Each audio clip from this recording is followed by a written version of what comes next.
Welcome to YOUCANIC. Today here on YOUCANIC we have a 2012 Toyota Camry, and on this Toyota Camry we have a check engine light on, and we're going to go over and check the check engine light to see what it is, and then when we know what it is, we're going to go over how you'd replace that sensor. So we've got a OBD2 scanner that is hooked up to the OBD2 port. I'm going to turn the key on to the accessory position. With that key on in the accessory position, now we can see the codes. So we've got it hooked up. We're going to say diagnostics. We're going to check that. Now it's going to scan the vehicle and see what we got going on. Yes. Oh, we've got the check engine light on. We knew that. That's why we're here to check it. And we're going to check it. We're going to see what that stored code is. And that is a P0010, which is the A camshaft position sensor actuator circuit, right? So something has gone bad in that actuator, and so we're going to go over how you would remove that and to be able to replace it with a new one, and then go through the diagnostic of deleting the code and being knowing that your car is running to its optimal capabilities. So we know what the code is, and now let's go figure out where the sensor is. So we're on the passenger side of the vehicle, and this is the valve cover,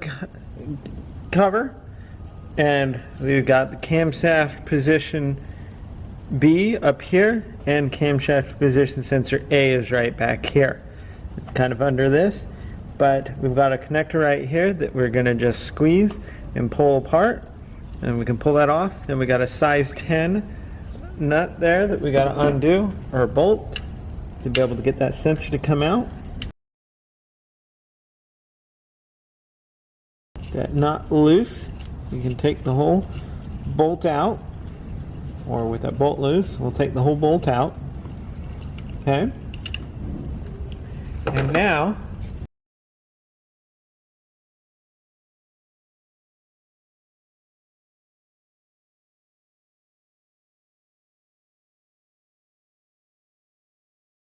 you got to do is you just got to get something in between there to be able to get this to move out, and then just pull it straight out, and that is the actuator sensor to be replaced. And then to replace it, we just take our new one and then just slip it back in. Make sure that the O-ring came out with your old one,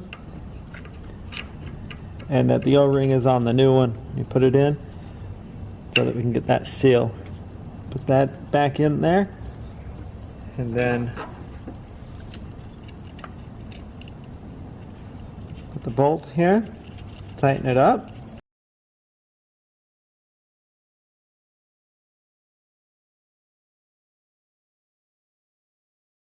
Make sure it's snug.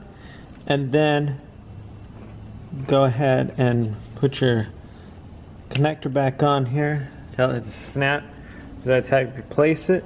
Now let's go and start the car and check it and clear the code.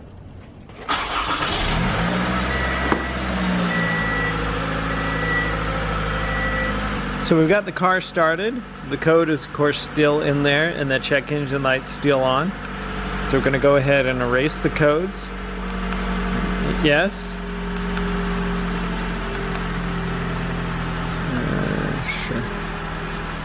And then so the check engine light's off. We'll go ahead and just start it a couple times. Let it go through the whole cycle of the starting and everything on and off.